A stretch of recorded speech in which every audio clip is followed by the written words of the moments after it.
ఈ పాపాలని రాసుకునేవాడు ఒక్కడుంటాడు, అతనే శ్రీకాళహస్తి. దంతములు పడనప్పుడే, దంతాలు ఊడిపోకముందే, బాడీలో శక్తి ఉన్నప్పుడే, భార్య అసహించుకోకముందే కురులు వెళ్ళ ఆ సమయంలో మనము దేవుడి యొక్క సన్నిధిలో పోవాలి. కానీ అంతా అయిపోయిన తర్వాత అన్యాయాలు అక్రమాలు చేసి పాపాలు చేసి మనకి వేరే దారి లేక పిల్లలు చూస్తారని చెప్పి అప్పుడు కాదు పోవాల్సింది. దేవుడు అనేది మనం చేసే పాపాలని లెక్కబెట్టి ఒక శక్తి అది పైన. నువ్వు ఒక ఇంట్లో దొంగతనానికి పోతుంటావు, ఏం చూసుకుంటావు? ఇంటి చాలా మంది ఉంది, ఇంట్లో ఎవరు లేరు కదా, లేరు. ఆ పక్క రూమ్లో ఎవరైనా ఉన్నారా? లేరు. ఈ పక్క ఎవరైనా వేయలేరు. నువ్వు దొంగతనానికి పోతావు. సో నాకేం అర్థం కావట్లేదు. ఏదో విగ్రహం పెడుతున్నారు, వెనకాల డీజే పెడుతున్నారు, ఎగురుతున్నారు కానీ ఏడ కూడా ఒక సాంప్రదాయము, ఒక ఇది సంస్కృతి మనకు కనబడటం లేదు. కాబట్టి మీరైనా సరే తెలిసిన వాళ్ళకి, మనకు పెద్ద విగ్రహాలు కాదు, విగ్రహం ఎంత పెద్దదైతే అంత పుణ్యం రాదు. విగ్రహం ఎంత పెద్దదైతే 7 కొండల పైన ఉండే వెంకటేశ్వర స్వామి విగ్రహం ఎంత ఉంది? ఏమి 700 మీటర్ల ఎత్తుందా? లేదు కదా.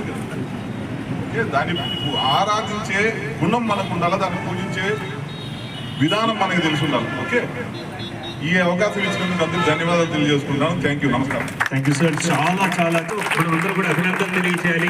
Thank you sir, thank you very much. ఇప్పుడు విగ్రహాల పంపిణీ కార్యక్రమం. మరి విగ్రహాలను ఎవరు ఏ విధంగా బతకాలి, ఎట్లా బతకాలని చాలా నీట్గా వివరించారు.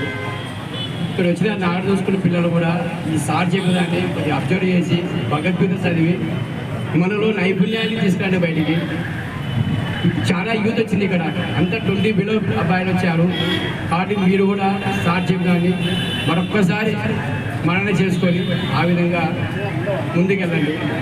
అలాగే మా ఆహ్వాన్ని మన్నించి పెద్దలు రఘునాథ్ రెడ్డి గారు, మా మిత్రుడు కుమారుడు సూర్యారెడ్డి గారు, మా మిత్రుడు కృష్ణ గారు, కో బ్రదర్ మల్లారెడ్డి గారు, మా ఆత్మీయ మిత్రుడు ప్రసాద్ గారు వచ్చినందుకు ప్రతి ఒక్కరికి పేరు పైన ధన్యవాదాలు తెలుసుకుంటూ ఆ కార్యక్రమాన్ని ఇంత దిగ్విజయంగా నిర్వహించిన మా మిత్రుడు రాములు గారు కూడా ధన్యవాదాలు తెలుపుకుంటున్నాను. సెలవు. Thank you sir, thank you. ఒకసారి గట్టిగా చప్పట్లు కొట్టాలి. జై బోలో గణేష్ మహారాజ్ కి, జై బోలో గణేష్ మహారాజ్ కి. Thank you very much. Next గట్టిగా చప్పట్లు కొట్టాలి. Thank you. ఓకే, సంతోషం. నెక్స్ట్ ఉమా గారు, మీరు వెళ్ళండి. రఘునాథ్ రెడ్డి సార్ గారు, అలాగే రైట్ మొక్క ఒకరు మీరు మొక్క తీసుకోండి. రైట్. చెట్టే ప్రగతికి మెట్లు, ఆ చెట్లు నాటితే కలగవు మనకు ఎన్నో ఇక్కట్లు. మరి ఒక పక్క పర్యావరణాన్ని పెంపొందిస్తూ నాయకుడితో మనమందరం కూడా పర్యావరణ పరిరక్షణ ధ్యేయంగా చక్కని కార్యక్రమాన్ని నిర్వహించుకుంటున్నారు. శారద గారు తర్వాత రోజు మరి ఇందాక సిఐ సార్ చెప్పినట్టుగా ఈ మట్టి గణపడిని చిన్న పిల్లలు చూసుకున్నట్టు చూసుకోవాలి. 3 రోజుల పాటు పూజలు అందించాలి. మరి మేడం తర్వాత మేడం గారు మట్టి వినాయకులు తీసుకుంటున్నారు, మొక్కను అందుకుంటున్నారండి. ఒక్కసారి గట్టిగా చప్పట్లు పెట్టాలి. Thank you very much. అలాగే నెక్స్ట్ అనిత మేడం వెళ్ళండి. ఈ మొక్క సంవత్సరం కూడా ఈ కార్యక్రమాన్ని దిగ్విజయంగా లోకల్ ఉన్న నాయకులతో ఈ కార్యక్రమం ముందు నడిపించి సక్సెస్ చేయడానికి చాలా సంతోషంగా ఉంది.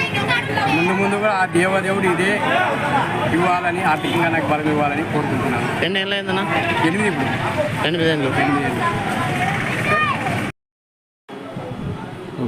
NGS news like video and comment చేయండి మరియు సబ్స్క్రైబ్ చేసుకోండి.